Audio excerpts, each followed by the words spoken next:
Welcome to the Skip and Shannon Undisputed podcast. I'm Joy Taylor. You can catch us Monday through Friday at 9:30 a.m. Eastern, 6:30 Pacific on FS1. Here's what this podcast is all about. It's an unscripted, unfiltered, undisputed version of the day's show, and there is a lot to get into in today's podcast. Skip tells you why his Dallas Cowboys had a better draft than the New York Football Giants, and 2 cases of dew are on the line for opening week. Shannon channels the Lion King to give us a demonstration of just how the King got his name LeBron as the Cavs start their playoff series with the Raptors tonight in Cleveland. Skip and Shannon hand out their own draft grades and tell us who they believe had the best draft. Skip is with the Texans and Shannon takes the Saints. Plus, our college football expert Joel Klatt is here and he questions the fit of Joe Mixon in Cincinnati.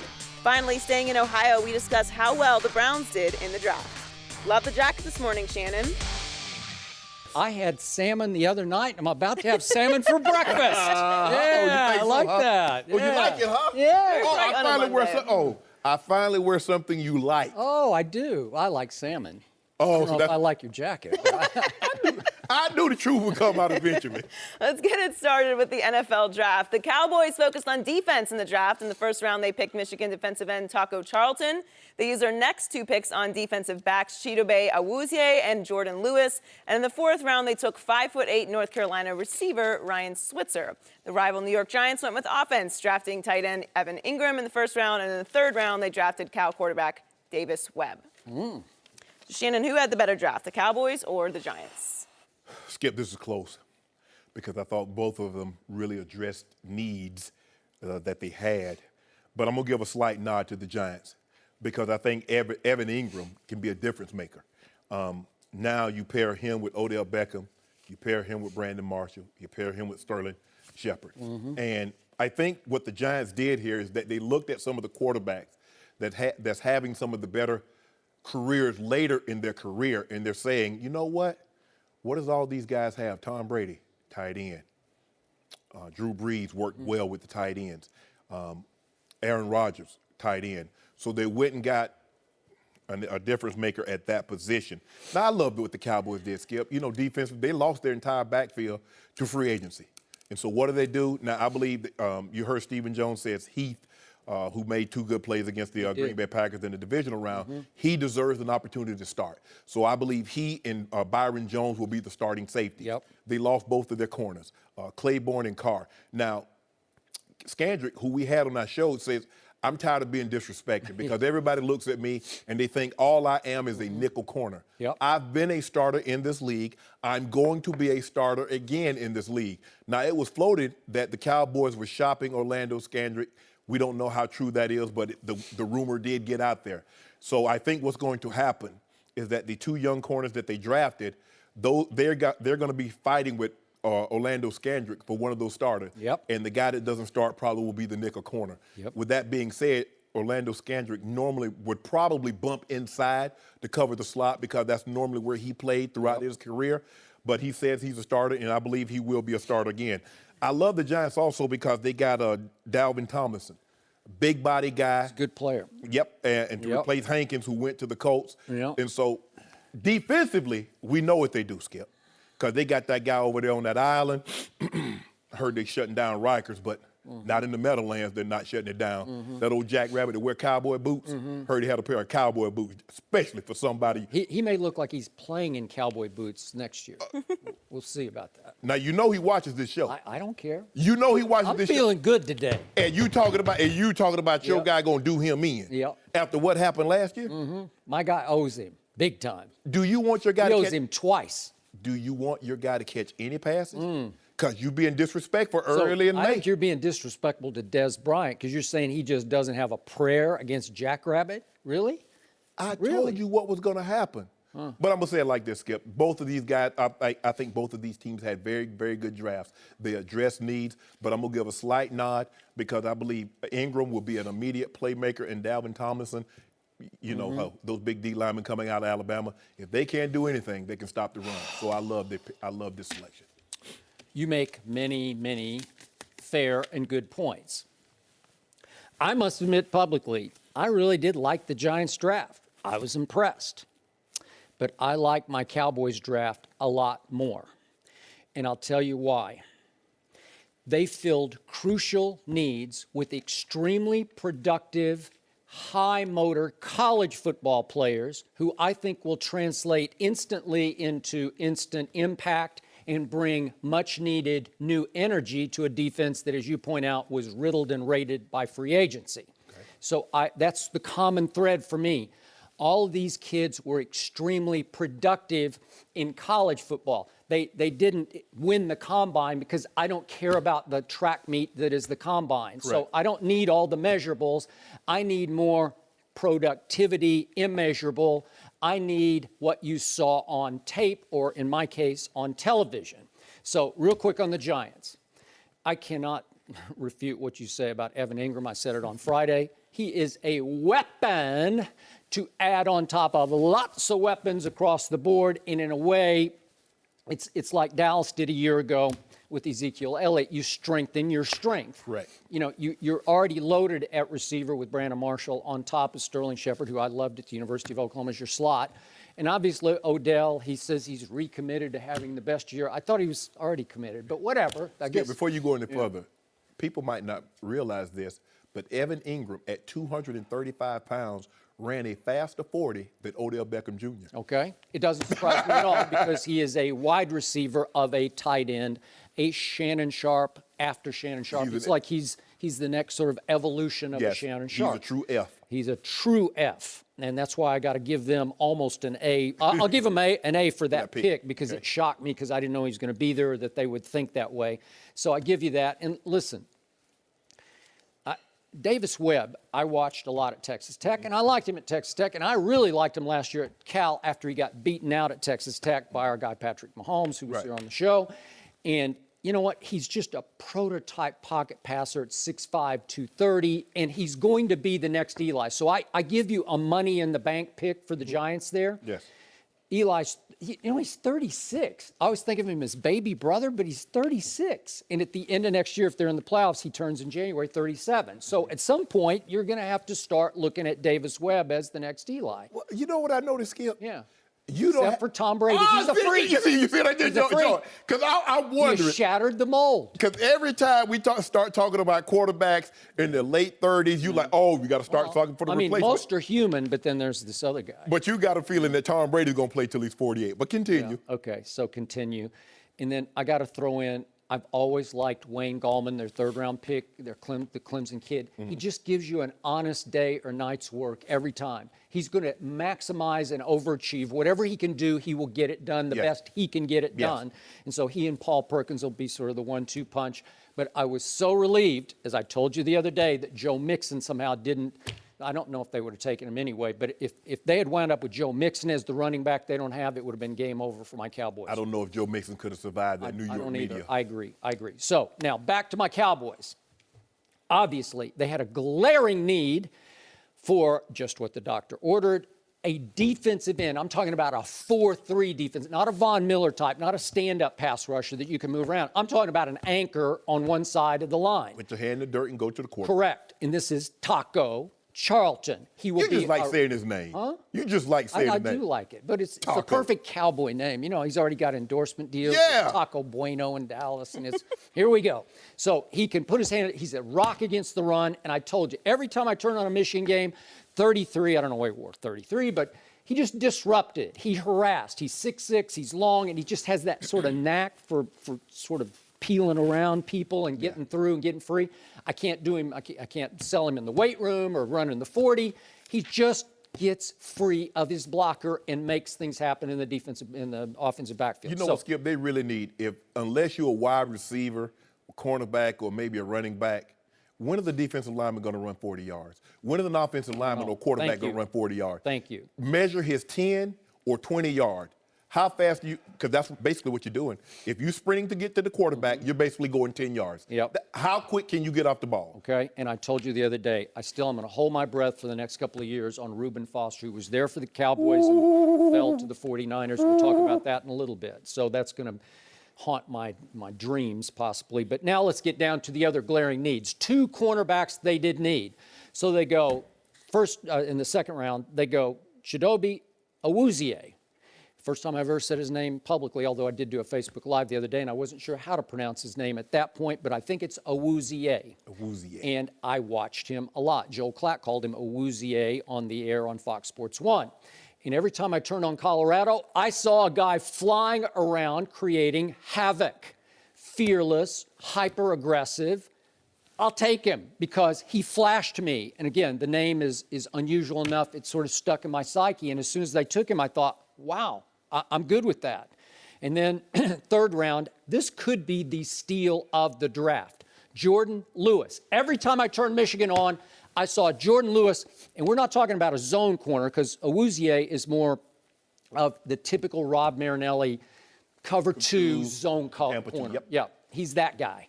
But Jordan Lewis, every time I turn it on, he is locked down, shut down corner. He is man-to-man, in your face, press coverage, relentless with catch-up, quickness, and speed. I just didn't see him get beaten. And he fell to the third round, and here we go again. He is facing one count of misdemeanor domestic abuse. And his victim, I'm just telling you what I read, had no visible signs of injury, but that does not mean she was not abused. So he faces a jury trial coming up, and that's why he fell to the third round.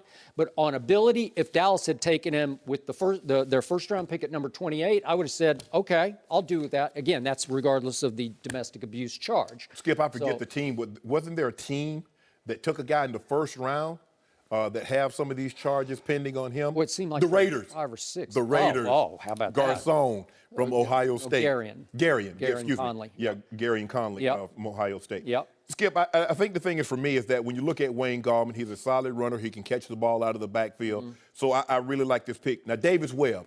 Now, the jury's going to be out because... So we're going back to the Giants now. You're going back to the Giants. Okay. So when we look at Davis Webb. Yep. Okay, this is what, year 14 or year 15 for Eli?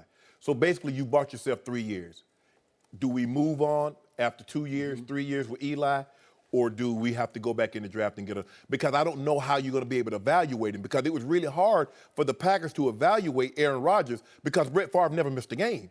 You got to realize Eli has 190. But we didn't hear from Aaron Rodgers for 3 whole years. And that's the luxury. Before then, Skip, you could sign him to a 5-year deal. Now he's a third-round pick. You only got him for 3 years. Before he's at the table, and you have to make a decision. That's kind of the decision with Jimmy Garoppolo. You got to make a decision after this year. Are you going to let him go, or are you going to franchise him? Now with Eli, I think this is year 15. 2004 was his first year, right? So this is year 14 for him? Can't remember. I wrote year this 14 down for and I Eli. can't remember. Okay, so he's 12. He's played 12. This will be his 13th. You sure? I think so. I think looked 14. this up before. But here's the thing, though, Skip. You bought 3 years. Do we move on? Oh, you know what? This will be his 14th. Because I was thinking of how he was against Dak last year. He was a 12-year veteran. Right. You got it. So do we move on from Eli after, say, year 15, year 16, or do we have to go back in the draft? Because it's going to be hard to evaluate him unless Eli gets nicked and he gets to play meaningful games. It's hard to evaluate someone in your practices going against the scout team. So with that being said, Skip, I think Eli going to hold on for another 3 or 4 years. You think so? Go 8 or 10. No, because it ain't. Only Tom Brady's going to play. But I like the taco chart. And what you mean by that, he doesn't, his measurables are not off the chart. He doesn't have a 42-inch vertical, and he can't run 4.5. But what he is, he has football speed, and he seems to be a football player. And he's malleable, which means he can bend the edge. That's one thing that a defensive end, outside rusher, that's what you want him to do. You need him to be able to bend the edges. And if he can do that as good as you think he can, Dallas has a steal at that low in the draft, because at 28, all the best defensive linemen were off the board, the Thomases, the Myles Garrett, the Allens. But to get this guy and he's still available, because that's what they need, Skip. They need defense. They don't need it. I mean, they get Schweitzer in the 4th round, 5th round? Switzer. They get him late. Okay, something happened to Cole Beasley. He can also return punts. Okay, by the way, you know what they were doing there? And that surprised me, because Jake Butt was on the board and your Broncos took him, and I thought he could be the next Jason Witten, and they're going to need a Jason Witten pretty soon, and Jake Butt's probably going to miss part or all of next year. This is Jake Butt's second ACL. Okay. I just liked him as a player. I think long-term it was a good pick. Well, you liked him more than I did. He was the first pick in the 5th round, I believe. Because when I look at him, I see a guy he's not sudden. He doesn't have fast twitch. But you wouldn't have said that about Jason Witten either. Jason Witten was. I would expect Jason Witten not to be sudden in year 15. No, but I mean, he's never been, to my eye, sudden. He's just a big, wide body who knows how to run routes and screen off. I think he probably had decent speed coming out. I think he has decent speed right now, better than you think. Yeah, well, He could beat you right now in a 40-yard dash. do that We know that, but. not even with the salmon jacket on, he could take me. I don't know. With some sneakers in this jacket, I get it right now. I think he'd get you. We're just running barefooted. Okay. Yeah. But, Skip, I love the fact that the Cowboys address needs, and it seems to be. Now, I don't know if Jerry is still making all the calls or maybe he's relying on You know, that Will McClay has been running the draft the last 2 years, and I think he's really smart. And Jerry seems to be listening. He does. Because got Zach Martin when he wanted to go a different position. I agree. He took another running. He took it. Well, Zach Martin was the Johnny Manziel situation. Sure. He hit it out the park with Zeke. Hit it out the park with Dak. He comes up with this situation here. I like what they did. But Evan Ingram.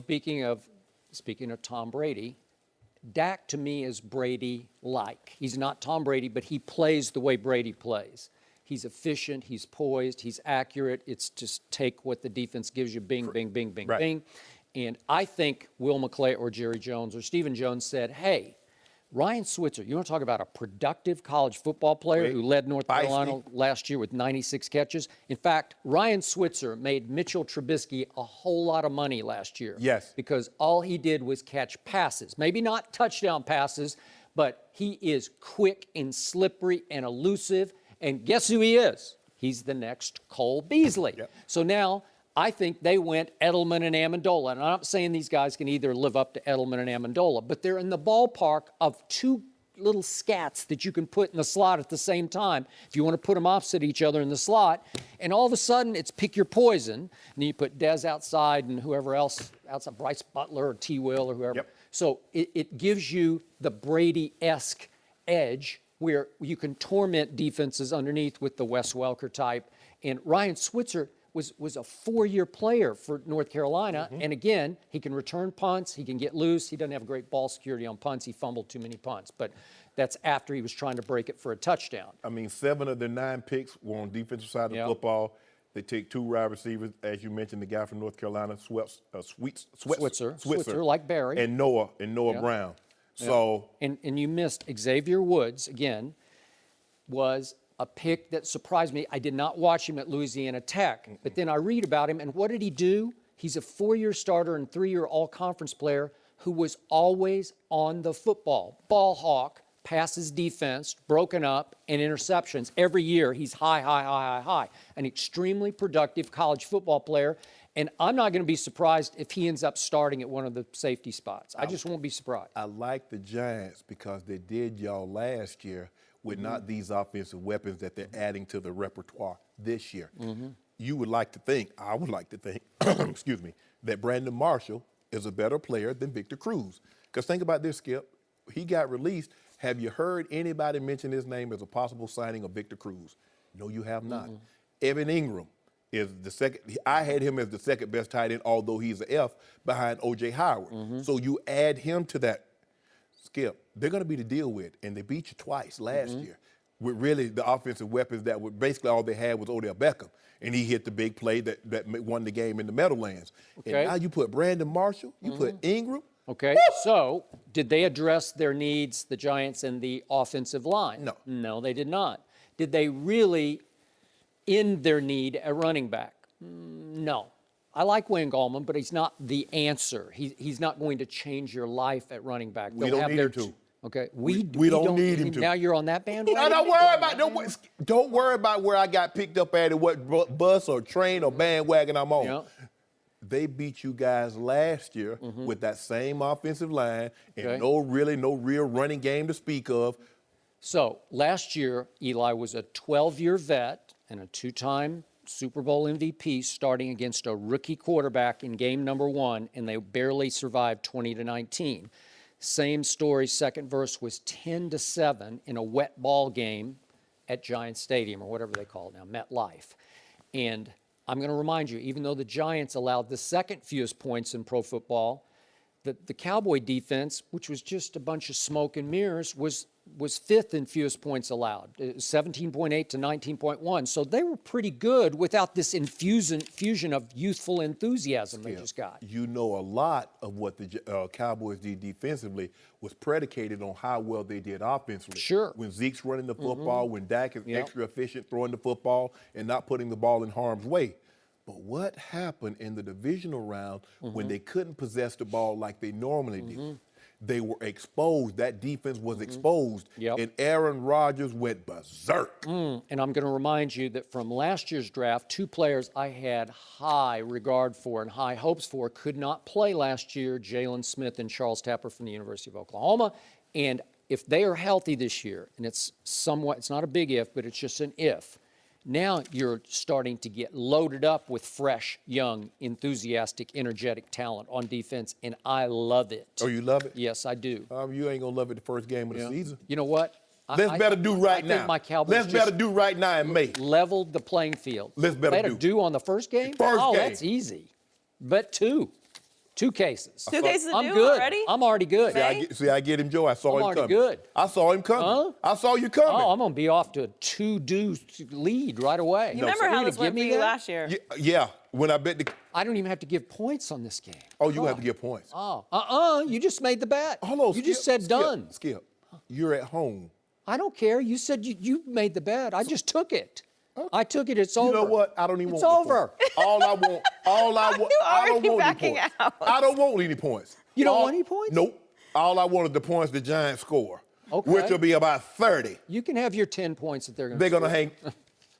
I bet you another case will do. They score more than. Nope. They score more than 17. I already got you accepted the bet for 2 cases of due. Straight up. It's over. Thank you. We'll find out when the season's open Sunday night in Dallas. No mercy. The Cavs host the Raptors tonight in Game 1 of the Eastern Conference semifinals. It's the Cavs' first game in 8 days after sweeping the Pacers. Cleveland won 3 out of 4 against the Raptors in the regular season. In the only game they lost, the Cavs sat LeBron, Kyrie, and Kevin Love. Shannon, how many games can the Raptors win in this series? Skip, if they're nice, we'll let it go 6 so the networks can make their money. You're going to give Toronto 2 games? But let me tell you what's going to happen, Skip. If they mess around and come out here and think they bad and beat the Cavs in Game 1, it's going 5 because the Cavaliers will win the next 4. Really? Yeah. Well, I would love to see this tonight. Yeah, I know you would. You would. Skip, here's the thing. But when you look at Toronto now, they have 2 more than capable scorers. They have 2 All-Stars in Kyle Lowry and DeMar DeRozan. Yep. We know what they represent. They can go off at any given moment and get 60 points between the 2. Yep. Now, they've gone out and got Serge Ibaka. They've gone out and got, the LeBron stopper. Joe, you know about him, don't you? What's his name? P.J. Tucker. Sneakerhead, got nice shoe combination, but hey, that's not the I'm not saying he's a stopper, but he's going to wear him out a little bit, beat on him, make him work, make him sweat. Kind of like Paul George did the last series? Yeah. Or was it Lance Stevenson? I have little to no respect for Paul Well, George. you need to I get told you that going into the You need series. to get some respect. Yeah. LeBron coming off 33, 10, and 9. He averaged 28, 10, and 8 in the regular season. And the game in which he did not play, Toronto won that one because, hey, Ty Lue says, as a matter of fact, did Ty Lue even coach? I think Ty Lue took the night off. I think he played in that game, actually. Don't worry about this. But, Skip, Kyrie did not play well the last series. Do you expect him to really play that bad again? I do not.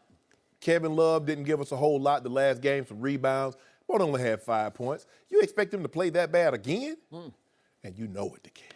That old guy from Akron, born to one Gloria James in 1984. I think it was December 30th. Wasn't that his birthday? Yeah. December 30th, 1984. To one Gloria James, she held him up like. Wait, that makes him now 37? Hold on, Skip. Let me hold hand. Gloria lifted him up like the Lion King. You can't do it all the way. I can't do it all the way. Yeah. Skip, she held him up like this here and say, "Behold, doctors, this is going to be the greatest basketball player to ever live." Wait, did the 3 wise men come tonight? And then she saw it back. She put it back down. Yeah. What's her name? She said, I just can't give you a regular name. I can't call you David. I can't call you Craig. I can't call you Michael or Larry. I got to give you something that everybody will remember. LeBron. Sometimes he go by Good Bron. name. I give you that. But the majority of the time, you know what he goes by, Skip? The king of Akron. Oh, the king of Akron. I thought it was just the king. The king of Akron. The king has a better ring to it. No, I like the king of Akron. That kind of undercuts it when you throw the Akron on No. the back of it. Let that man have his. I want him to rep where he from, like I'm from, like you from some little small town in Oklahoma. Yeah. What's Where the they have name an of it? NBA team. Enid. Yeah. Enid, Oklahoma. That's where you It's a from. good town. Spent a lot of Oh time no, in Enid. you know what? I know you from Idabel, Oklahoma. I love Idabel. Yeah, so you want to? No. Well, how you know a lot about? of good, lot of good OU players came from Idabel. We'll give them 2 games, just like last year. We'll win the first 2 in their building, the Cavs. They'll go to Toronto, and everybody start feeling good, like, oh, Toronto, man, you see what Toronto is 2-2. LeBron will go home, and then he'll close them out like he did last year in Toronto. 4-2, Cavs moves on. Joy, help me out. I forgot what the question is. You know what the we question went off was. the tracks. I didn't even know what you're talking about. All this blasphemous LeBron talk. How many games can the Raptors? Oh, how many games? Yeah, how many? I thought last week, if memory serves, that you ridiculed me for suggesting that Toronto could win 2 games. And you said no way. And now you think there's a way because you slept on it through the weekend. You sweated on it through the weekend. You started to have nightmares through the weekend about Toronto maybe pushing this to 7 games. I told you 2. I'm going to stand by 2, but I'd love to see them win tonight. They're 6.5-point underdogs at Akron. Is that where they play their home games? Akron? Don't worry about it. I told you, Skip, when we first started, how many games would they lose before they reached the finals? I said they would lose 5. 1 to Indy, 2 to Toronto. Did you say 2 to Yes, Toronto? yes. Look it up. I'm gonna have. Don't make me have my DJ drop that track, because you know I.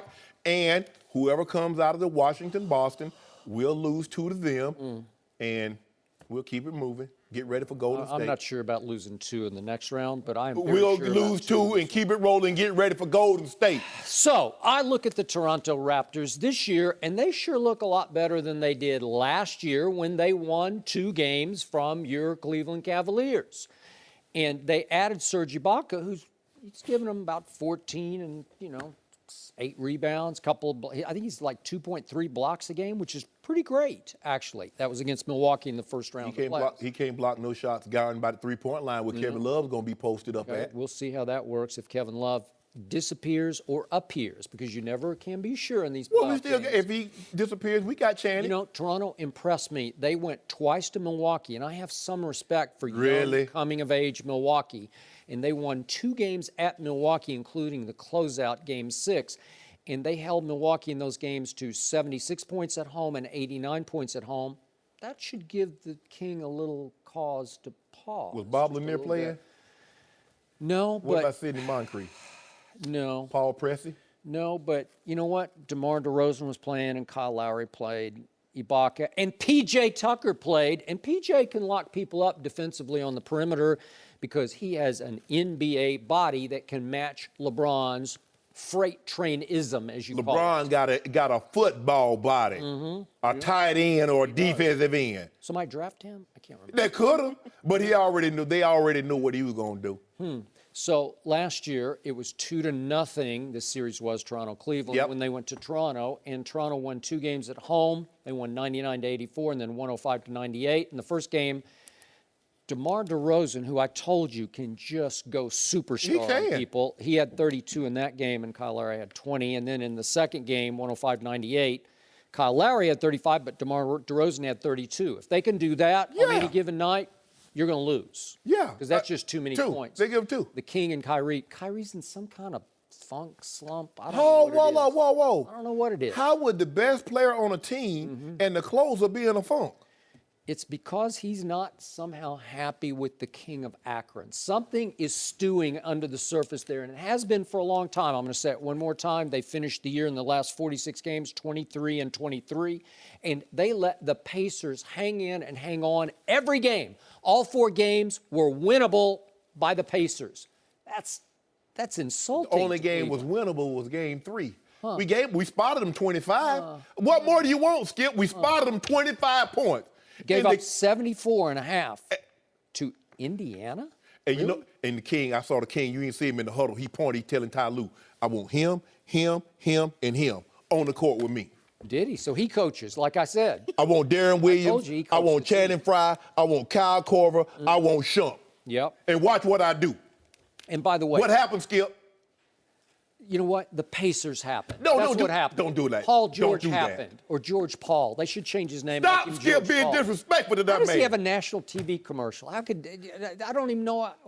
Making a clutch shot. What clutch shot? The man averaged like 39 and 7.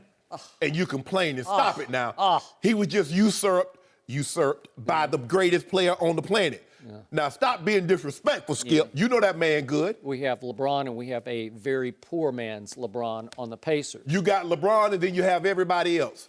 So there's an X factor I have not mentioned on the Toronto Raptors. All of a sudden, out of nowhere, Powell. Norman Powell from UCLA, a 4-year player at UCLA, and usually 4-year guys, you just say, why did he stay so long? But he's a late bloomer, and he is blooming here of late. And all of a sudden, he's averaging 12 points against Milwaukee. Made a bunch of big shots against Milwaukee. Yeah, I got one, like too. him. I like him. That guy, he's from Utah. Who? The guy from Utah. In game 3, game 4, I like game 4 and 5. Mm-hmm. I like Darren. That thing. That guy. That thing you used to do when you was an all-star. Do that. He said, you want me to do that? Oh, you mean the washed-up guy? Yeah. Oh, that guy. Oh, yeah, Darren Williams. The one that went perfect from the floor in game 5. Yeah. The one that was on the court with LeBron when they came back from 25. Asterisk on everything you just say deserves a big asterisk. Why? Versus Pacers. Hold on. Versus Pacers. It doesn't count. Hold on, it doesn't qualify. It can't be admissible evidence on the show because it was against the Pacers who went 42-40 in the regular season and didn't even deserve to be in the playoffs. Okay, help me out. Because I'm really a football guy, so I know there's 32 teams in football, and I think there are 30 teams in basketball. Am I correct? How many of those teams make the playoffs? So, in other words, they're one of the 6 best teams in the East. Am I correct? That about qualifies it in the East. In the East. Asterisk in the East. Thank you. Hold on. How many? So what? Do they only take 2 teams in the West? They take 6. Which is more difficult, the West or the East? I ain't trying to Skip. Why do you do that? I'm just trying to figure why don't people make that same argument, mainly one Skip Bayless, when Magic was coming out of the West 9 times in 12 years. God, my Spurs have had to battle through Memphis. Now they got to battle through Houston. First of all, then they're going to have to battle through Golden State. No, and then they're going to get Cleveland. It's going to be like a vacation. No, Skip. Don't do that. Skip. Let's be real. When Magic Johnson was in the West in the 80s, the Spurs were trash. They had ancient history. Supersonics, trash. Clippers, trash. What's your Golden point? State, Once Sacramento. it was the beasts of the East. Huh? Once upon a time, then LeBron got born and the East just went away. I think it was divine intervention. And that's what I'm saying, Skip, right? because the East used to be the powerhouse. They had the Celtics. They had the Sixers. So they has had it the been Pistons. the powerhouse since LeBron came to pro basketball at age, what was he, 13 when he came to pro basketball? Hold on. There were a lot of territories, but when Genghis Khan came to power, he took out all. You remember? The Mongol horde. He took it all. I got him. Everything that as far as the eye can see. So he's Genghis Khan. And even what they couldn't see, he says, I want it. Yeah, but Genghis Khan, he dominated the West and the East. He dominated everybody. Hold on. Did you see what LeBron did? He took down a 73-19.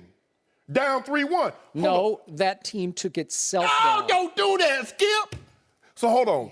So let me get this straight. I want to make sure I'm straight on this because, sometimes, Joy, I get confused. I was home this weekend and I'm flying and I don't know quite where I am. So I'm like, oh my gosh, I'm so happy to be back in LA. It's so nice. What is happening? Did the Warriors play themselves or did they play Cleveland? The Warriors beat themselves because we're about to talk about the key warrior, Draymond Green, took himself out of the championship round. We beat the Warriors. Did you play? Down 3-1. I was there. I felt like I was playing. Skip, I was tired. Skip, I had to change shirts at halftime. I was cheering and jumping. I was changing my shirt. Everything. I had on gym shorts. Had on me a shirt. I thought I was shooting who's too. Get it, Ron. You were there or you were at home? I was at home and I was in my basement. I had to go in the basement. Were you in your jammies? LeBron jammies? I had on the basketball. I had on gym shoes and everything. Every time LeBron Put me in, Coach. I was like, halftime I came. Katie's like, what are you doing? I'm like, I got to change. I'm sweating. I mean, it was hard first half. It was hard on me, Skip. It's hard on me. It's hard being a fan. Well, now we know why he says we all the time. I get it. Game 1 is tonight at 7 o'clock Eastern. You're going to have a long, hard NBA Finals this year. What was Genghis Khan title? No mercy. FoxSports.com gave out their draft grades to every team. The Patriots, Packers, and Browns all got A+. 5 teams got A's, including the Cowboys. Skip, who had the best draft? Skip did this draft. Skip did this mock grading, too. Mock grading? Yeah, because you gave the Cowboys A. Why would I know they would get an A? A-, I said, for the Cowboys. Yeah, okay. Okay, here we go. I still believe the Houston Texans had the best draft because if you move up from 25 to 12 to take who I thought was easily the best quarterback in this draft, the guy with, you want to talk about winners intangibles, a Deshaun Watson who threw up about 500 yards back-to-back national championship games on St. Nick's Alabama defense, that will translate into pro football. And I thought it was a great move by whoever made it. I don't know, you know the GM pretty well in Houston. I do. And that just did it. I would give Houston on just that pick alone the best draft in pro football this year. But again, people are going to laugh because I went to Vanderbilt University, the best school in America. But Zach Cunningham is a football player. I watched them a lot every year that he was there. And he's another guy who just keeps flashing on the screen like, wow, there he is again in the middle of another play. And Brian Cushing is 30 years of age, and I think he'll be eased out. Injury-prone, too. Injury-prone. Woo. And I'm pretty sure Zach Cunningham will fit right in. And I'm going to remind everyone, Bill Belichick flew to Nashville for Zach Cunningham's pro day. I still don't know exactly what he was trying to do, but he ended up running the pro day, ran the drills for Zach Cunningham because he thought so much of him and liked him so much on and off the field. So as a second-round pick, I thought he might go late first, but I thought that was a steal there. And then I want to say it again, Deontay Foreman, every time I turned on a Texas game, all he did was crush the defense. And I like Samaje Perine, who played for the University of Oklahoma, is now a Washington Redskin, a rival of my Cowboys. And Deontay Foreman is better than Samaje Perine. And Deontay Foreman had 3 games last year of over 250 yards and high carries. You want to talk about a man's man? He goes for 33 carries and 341 at Texas Tech, who didn't play any defense, but still, 32 carries, 250 against Baylor, and then 51 carries for 250 yards at Kansas. Kansas not very good, but 51 carries. And then against my Sooners, he had 25 carries for 159, and the year before, which was a big upset, he had 9 carries for 117. He's 6 foot, 233 pounds, but he runs like he's 250 pounds, and he ran a 4.45 40. And I thought that was a steal in the 3rd round. So Houston just went score, score, score. All 3 players will contribute quick. I'd start Deshaun Watson next year, and if they do from game 1, and Bill O'Brien will back off a little bit and be a little bit patient with him, they're going to get to Foxborough for the AFC Championship game. Skip, you like Deshaun Watson. I like him, too. I thought he was the best quarterback in the draft, and I'm not trying to do no projection on what he's going to look like in 5 years. I'm saying my eye test, he had the highest degree of difficulty. He had the most on the line because he was the highest. Coming into college, he was the number 1 player, dual threat quarterback. They unretired a jersey for him. And what people don't know, Steve Fuller personally met with the guy because if he didn't like him, he thought he was a jerk, he wasn't going to unretire it. So it just goes to show you what a lot of people think of this young man. He was projected to win a national championship. Check. Expected to win a Heisman. He didn't win it, but he went to New York both years. Check. The biggest stage, the brightest lights, national championship games against Nick Saban, 405, 425. Check, check. Lost 2 games his last 2 years. In one of those games he lost, he threw for 580 and 5 touchdowns. I can live with that. So I agree with the pick. Zach Cunningham was the number 2 rated inside linebacker behind Reuben Foster. Now, you can get him, and I agree. Brian Cushing is getting older. The injuries are starting to come with greater frequency. And so now, if this guy can get in there and play, and you pair him with Wynton Merciless, J.J. Watt comes back, 3-time Defensive Player of the Year.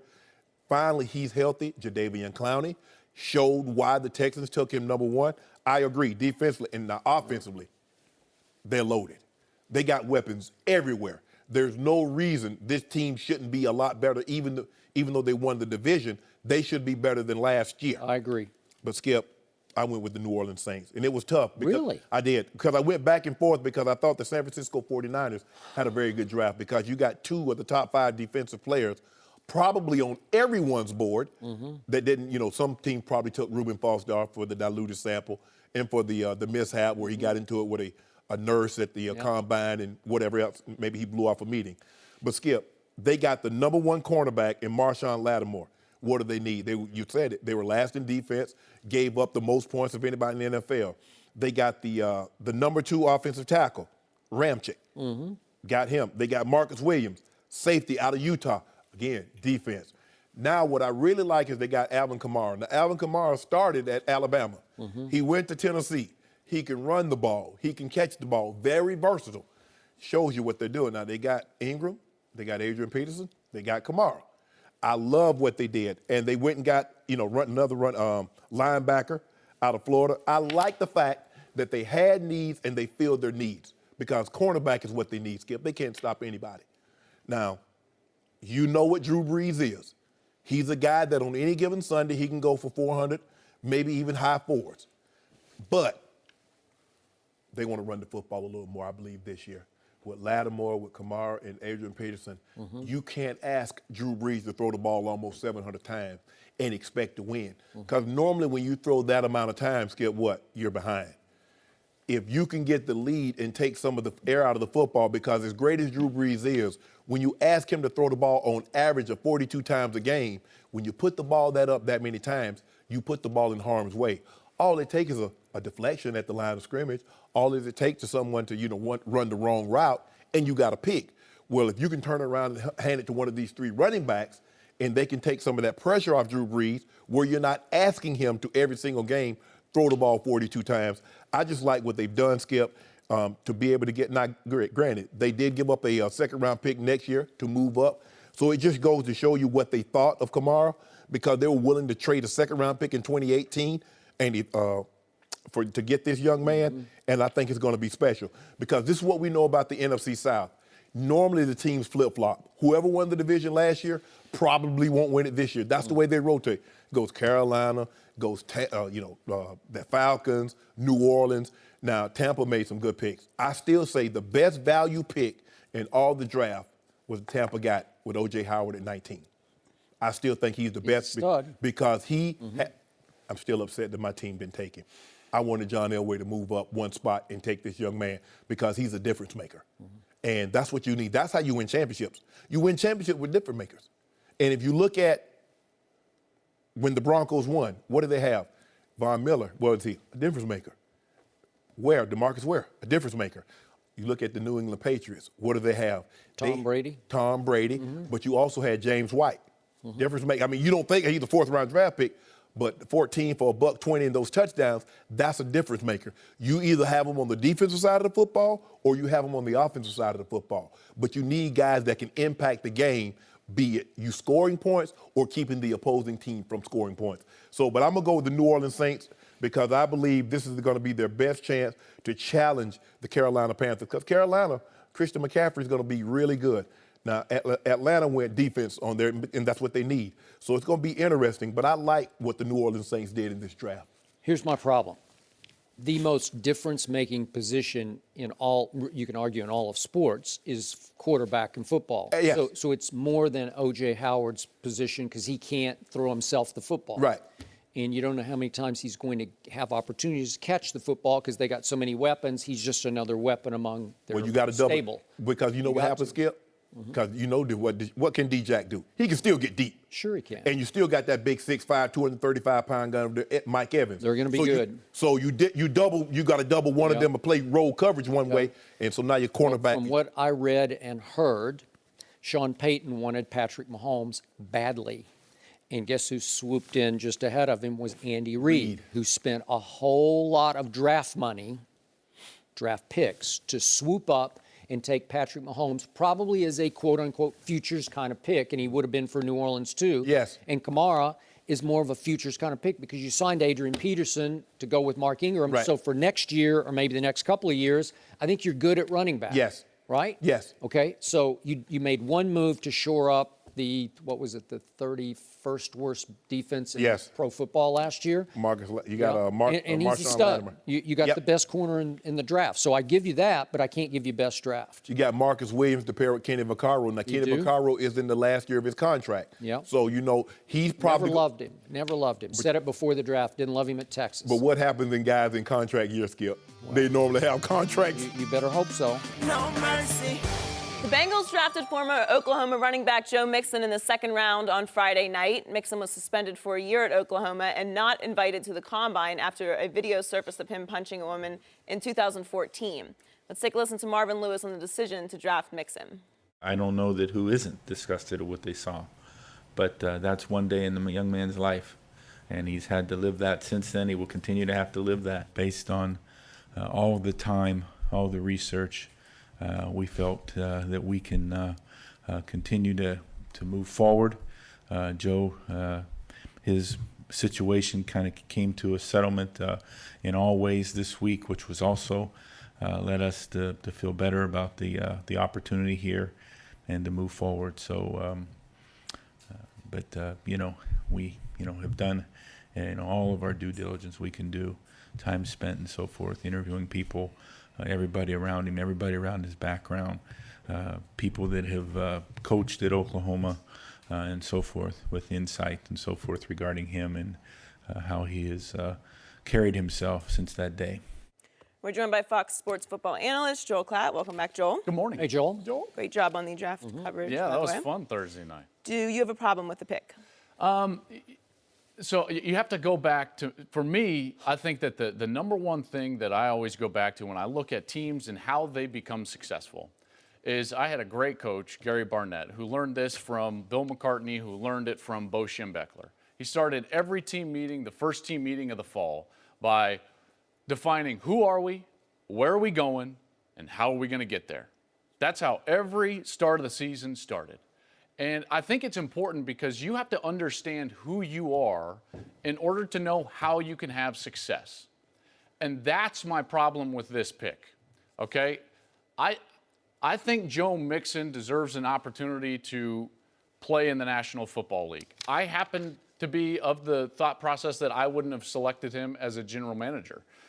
That being said, fit has everything to do with success in the draft, and no one really wants to talk about it. Everyone just talks about evaluation, everything. Fit, unless you're a generational talent that has independent production abilities, which is very rare. I'm talking about Andrew Luck, John Elway, Peyton Manning. Unless you're one of those guys, fit, where you go matters, all right? And this is an organization that has not won a playoff game since 1990. Sam Weish was the coach. Boomer Esiason was the quarterback. Ickey Woods was doing the Ickey shuffle in the end zone. In large part because they cannot handle their character and discipline issues. They would have beaten the Pittsburgh Steelers if they could have just kept their heads a couple of years ago. And so if you put Joe Mixon in that spot, I think it's harder for him to be successful. All right? If you're a recovering alcoholic, can you stay sober in a bar? Yes, you can. It just becomes really difficult, Skip. It makes it that much more difficult on you to stay on that path of recovery rather than if you're in a situation that's much more advantageous to your recovery. That's my problem with this pick, is the place he went. Not the round he was selected or the person, or the place he went, I think is going to be really difficult for Joe Mixon to have success. I don't have a problem with it. I don't really know a whole lot of players that go into the draft. I know Christian McCaffrey. I remember when he was born. I remember when his dad used to bring him in the locker room, bring him on the practice field, and I would play with him and we would joke. So I know his mom and I know his family. I root for Christian McCaffrey. In all my years since I've been retired, the only player that I've rooted for and that I'm rooting for other than someone that I actually know is Joe Mixon. Because I want his story to have a Garrett Bowles type ending. You see, they praise him because he had some issues as a child. They said he was troubled as a kid. They talked about Joe Mixon as if he's a grown man. Now, mind you that what happened in Garrett Bowles' life happened when he was a teenager. And he's far removed. He's 10, 11 years removed from that. So I'm hoping this happened in Joe Mixon's life when he was 18. He had just turned 18. Just turned 18. I'm hoping that when he's 24, 25, we can say, what a great turnaround. What a great story this young man became. And I give you this, Joel, this is not the best situation, but I think the thing is that Marvin Lewis looked and they done their homework. When you're going to take a player like this, you just don't go ask the coaches. You got to ask a lot of people. You got to go back to where he went to high school. You got to ask, some of his friends. You ask people that he doesn't even think he knew. Because more times than not, if you ask the coach, what is he supposed to say, Skip? If you ask the dude's family member, what is he supposed to say? Skip, let me ask you this. I'll give it to you like this, Skip. Your brother is a world-renowned chef. Let's just say for the sake of argument, he wanted to go to this prestigious restaurant. They were looking to hire him. And even though he is a prestigious chef, you like, this dude can't boil water. You're thinking this. But they ask you, Mr. Bayless, what do you think of your brother? What's your brother's name? Rick. Rick. What about Rick? What do you think about him? You're not going to say, Rick can't boil water. I remember the time when he was 13, he stole money from my mom. I remember when he was 15, he got in a car, he carjacked the car. Skip, you wouldn't say that. You're going to paint him in a positive light. There was that time he tattled on me. You deserve it. Yeah, I do. But Skip, the thing is that for me, is that it just seems that I can see it now. Joe Mixon can rush for 100 yards, and the first question out of their mouth, they're going to ask him about what transpired 3 years ago. That's true. Joe Mixon can catch the game-winning touchdown, and the first question out of their mouth. See, they don't want him to move past this. They want to constantly remind him. But Joe Mixon is going to a situation that Marvin Lewis thinks they need a running back. Marvin Lewis is coaching for his job because he's in the last year of his contract. He's trying to win games. And at the end of the day, no matter what you think about a player or a coach, coaches are in a business to win games. And they select players that they think can help them win games. I'm rooting for Joe Mixon because I want the narrative. I'm not trying to excuse anything he did. Maybe I should have started with that disclaimer first. I don't endorse what he did whatsoever. He was wrong. He made one bad decision that he must live with for the rest of his life. But I believe that Joe Mixon, somewhere down the road, if we give him an opportunity, he can reshape the narrative. He can't get past it because it happened. But we'll look back, say, 5 years from now and says, this young man came from that to become this. Maybe so. Need to restate for my own sake from this side of the table, no way am I defending or condoning that flashpoint moment in which he struck that woman with a closed fist, because nobody can defend or condone any part of that in any way, shape, or form. But I should have known the Bengals would take him because this has been Marvin Lewis's MO since he became a head coach, and you can hark back to your time. I don't know how close you were to Marvin, but 2000, 2001, that was he was his there. claim to fame, coaching the Ravens, 2000 defense, which you could make a case, if not the best defense ever, it's one of the top 2 or 3 maybe. In 16 games, they gave up 165 points, and in 16 games, they didn't allow 1,000 rush yards total in 16 games. Okay, so it's right there with that 85 Bears Bears, defense. yeah, It's yes. just like right there, right? Yep. So Marvin Lewis saw that defense, and he knew it was made up of not exactly choir boys. There were some tough guys on there who had some tough situations off the field. We know all about that. But Marvin decided as a head coach that this is a league in which you win with not exactly choir boys. It is pro football, and you have to take risks, though Marvin, along with the owner, sort of GM, Mike Brown, they've taken more risk to me. They've taken parades of risks year after year after year, maybe more than any team has taken risk, and we don't have time to go back through all of them, but now we come full circle to Pac-Man and Vontez Burfict. Well, they didn't draft Pac-Man now. No, but they went out and they acquired. Yes. They not draft, but sometimes it's just they'll sign somebody and you'll say, boy, that's better be careful. But he's gotten a lot out of them because they're a talented team, but they self-destruct. As Joel pointed out, they self-destructed that playoff night against Pittsburgh. But I should have known that this would be the organization that'd say, yeah, we'll take the flyer because this kid has paid all the prices he was asked to pay for what that's worth. And by all accounts, last 2 years really, for the University of Oklahoma, he became a team leader. he did have a very troubling, to me, anger management issue with a little parking ticket that he got on campus and went a little crazy at the campus cop and reportedly inched his car a little closer to the campus cop just to threaten him a little bit. So whatever, I don't love that. But as far as, is he a serial domestic violence abuser? I don't know that. I don't see any evidence of that, but I don't know that for sure. Will he continue? Will this manifest itself, this kind of behavior going forward? I don't know. But to your point, which is a very good one, he didn't exactly go to a strong core locker room where everybody can say, this is the way you handle yourself in pro football. So I don't know. This is maybe, you could argue it's the worst place, but it's the most predictable place that he was going to land as far as a second-round draft choice. I will tell you this, that these 3 days that we just witnessed, Thursday, Friday, and Saturday, the NFL draft, and you always, my brother's a high school football coach. My father was a high school football coach. I speak with a lot of youth football coaches in high school.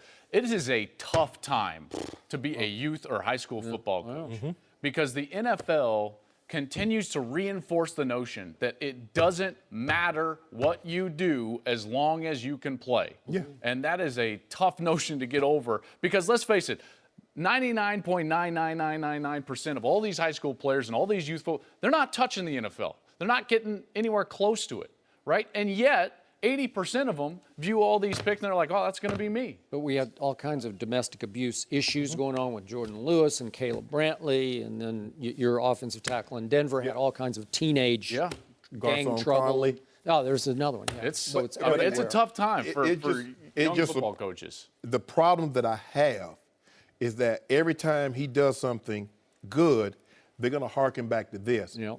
But nobody ever mentions any transgression. Well, that's what coaches and leaders who are working with young people need to remind them that, you may get another opportunity, but it's not going to go away. So the haunting part of it is the repercussion of making bad decisions. What he has going for him is, I'm going to say it again, to me, he's the best running back in the draft. And if he continues to perform at that level, then the questions will start to fade. Yeah. The Bengals also have said that they're going to surround him with teammates and staffers. They're having a Saturday night dinner with Giovanni Bernard and Michael Johnson and Marvin player Lewis. relations. But let's put this out there, Skip and Joel. Marvin Lewis is not the only NFL coach that selected a player with a shady past. No. You're absolutely right. No mercy.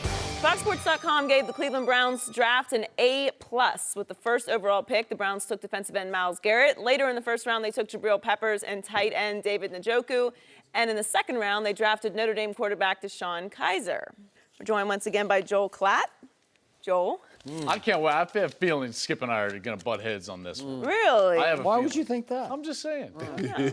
Somebody checked behind the scenes. Go ahead. What grade would you give the Browns draft? The Browns get an A.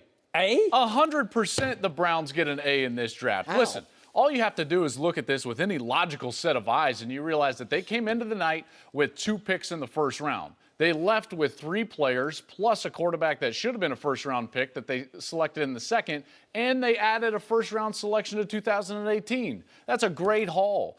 And this is the best part about their draft. They executed and performed with great discipline. Great discipline. They were like that. When you first start a workout regimen and you're eating right and you're working out, how many times do you get a great workout in? Maybe you have the protein shake, maybe a kale shake for breakfast. You eat a good salad for lunch. You have a good dinner, a sensible dinner, but then it's 9 p.m. And what do you do? What happened, Joey? What would you do? I'm asleep at 9 p.m., so. You get some ice cream. That's what you do. At least that's what I do. I'm sure most of America does the same thing. But the Browns didn't do that. So they executed great discipline. They got their workout early. They didn't go after Trubisky like they shouldn't have done. And they got the best player on the board, Myles Garrett. And then at 12, when they very easily could have said, well, we got our workout in, so let us have some ice cream here, and we're going to take a quarterback. They performed with discipline. They moved back, got an extra pick in next year's draft, and then they end up getting the best hybrid defender in the draft and a really explosive tight end. The Browns did a great job. Like I said, the word of the day for the Browns, discipline. They performed with discipline. You know what? I'm going to give them a B. I thought about giving him a C, but I'm gonna give him a B because I You like. just changed on the fly? I You did. let him talk you No, into no, that? no. See that? That's what I'm talking about. Yes. That's shameful. Yes. No, I would have had they gone a different route. See, I don't love the Peppers pick. That's the only thing. Wow. I love the Njoku. I love him. He's a little raw, Skip, but he has ability. I But agree. here's Talented guy. the thing that concerns me is, are they going to have a QB in place to maximize his ability? Because I don't care how talented you are at any skill position, it's really predicated on the quarterback. Now, they didn't. I mean, I don't love any of the quarterbacks that they have on the roster, and Kaiser might be a problem. Now, Hugh Jackson is the quarterback whisperer. Now, if Deshaun Kaiser is as good, he got about 7 Super Bowls in him because he says he has Brady head. Now, Brady has 7 Super Bowl appearances with 5 wins. Yep. He has Cam Newton's body. He does. Cam That's Newton what is he an said. MVP, and so him saying that's good enough for me. That's 3 Super Bowls right there. The Myles Garrett, I think it was the safest pick in the draft. Yeah. I love the fact, too, that they didn't reach for a quarterback because a lot of times, because it is the most important position, because it is so valuable, you see guys reach. Yes. Tennessee reached for Jake Locker. Jacksonville reached for Blaine Gabbert. Minnesota a couple of years ago reached for Christian Ponder. They went I think 8, Kansas 10, City and reached 12. in this draft for Patrick I Mahomes. told him that also. I would have liked to see them get a receiver. Now, they did sign Kenny Britt in free agency. They took Corey Coleman in the first round last year. They lost Terrell Pryor Sr., like there was a junior. Why all these guys got these seniors on the Look, if you're only one, you don't need to put senior on the back of your jersey. But never mind with that. I like Deshaun Kaiser in the second round, and if Hugh Jackson can work his magic one more time, and this young man is as good as he says he is, Skip, they might have potential. But I'm going to give him a B because I still don't like the Jabril Peppers pick. But I like Njoku and I like Myles Garrett. So I'm in a good mood today. So I'm going to give the Cleveland Browns a D+. I thought about giving them only a D, but I'm going to go D+. A D? Yeah, D+. How? I gave him the plus. I would- take that plus I off. thought about D. I really thought. In fact, I Did I almost talk sent it you in. up to the plus? No, I talked myself into it before the show. Yeah, I want to hear this. Myles Garrett was way overdrafted at number 1 overall because he did win the combine, but I'm not sure he's going to win a whole lot of games for the Cleveland Browns because Who I should have been the didn't number one see pick? the Deshaun Watson, which is about, let me get to my second pick, choice here, my second point. But Myles Garrett, no productivity when it counted in college. Even you agreed with me Yes. on this. 12 sacks in 21 SEC games. The majority of your multi-sack games came against Louisiana Monroe and Rice and Nevada, and what was the other one? I can't Louisiana. Louisiana. No, Monroe. I Louisiana said Monroe. Louisiana Monroe. And UT San Antonio. UT San Antonio was the other one. And then they're at 12, and Deshaun Watson falls out of heaven into your lap. You could have the clutchest quarterback in college football who hung about 500 yards on St. Nick's defense in back-to-back national championship games and won the second one with a walk-off pass. It's money in your bank. You had him, and you backed out to acquire more stockpile picks. I don't know what you're going to do with all those picks. And the only pick I liked was the Peppers pick. I told you, I like Jabril Peppers. I don't love him, but I like him a lot. And I was hoping when he fell to 25 that he'd fall 26, 27 and be there for Cowboys at 28. But he went 25th, so I'm going to give Cleveland the plus for Jabril Peppers. And the Miami tight end, I liked him. He looks raw to me. He's raw. And He is would, raw. In the games I watched, he would sort of disappear for long stretches because he's not sure how to play football yet. But maybe 3-4 years maybe he'll be a Pro Bowl tight end for all I know. And then I'm just not a Deshaun Kaiser fan. I got all the measurables. I didn't see enough immeasurables. I don't know about the intangibles, and I've talked to a number of people about him, and they just never loved him. And I don't know, he belonged in the 3rd or the 4th round, and I thought they overdrafted him in the 2nd. I Now they're totally trying disagree. to sell him as the future. I know that Deshaun Watson played great, and I hope he has a lot of success. And I think he landed in a great spot in Houston with Billy O'Brien. That's a great spot Absolutely. for him, Yeah. and more power to him. I hope he has a great career. The fact of the matter is, though, is that Deshaun Watson wasn't falling out of heaven to anybody. His numbers went down all 3 years at Cleveland, whereas Kaiser's went up. At Clemson, excuse me. Kaiser's, his numbers improved every single year. The throws and system What that was Kaiser Notre Dame was this under. year? 4-8? Yeah, they were bad. They were bad. And trust me, he lost Ronnie Stanley. He lost his back CJ Proceeds. He lost Will Fuller. There was a lot of guys not on that team for Deshaun Kaiser. I will say this about Peppers, though, in defense of Peppers.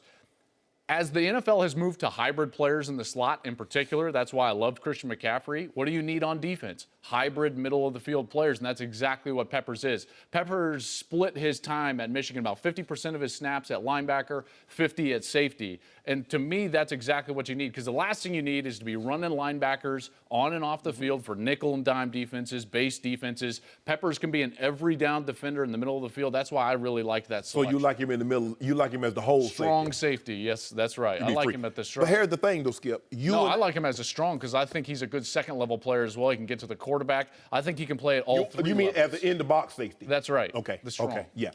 For me, Skip, and you, we like Deshaun, but Cleveland didn't.